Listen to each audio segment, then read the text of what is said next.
the pace of change, I think, feels unrelenting to all of us in healthcare.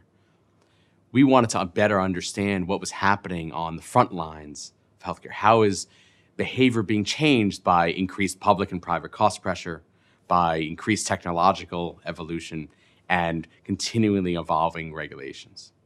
And we had three main findings. Finding one is that there's increased systemization across the landscape.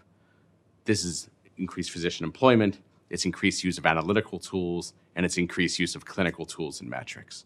For example, the use of electronic medical records has almost tripled, and the use of clinical protocols has more than doubled in the last 2 years. Physician employment. More than 70% of the physicians who changed jobs in the last 5 years moved to management-led organizations. And 60% of docs told us that they have experimented with some sort of risk-based payment model versus only 20% who'd said that 2 years ago. This differs by region, and it's very important to remember that if you are a payer, if you're a healthcare services company, or if you're a healthcare investor. So for example, physician employment by large management-led organizations and the use of risk-based payment models is higher in Massachusetts than it is in Mississippi and Alabama.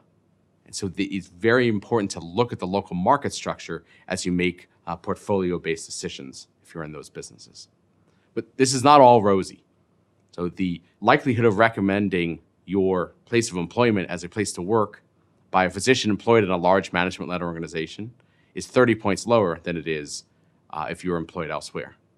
The good news is for large management-led organizations is that if they engage their physicians in decision-making, there's a 70-point positive swing in Net Promoter Score because the physicians feel engaged in the decision-making.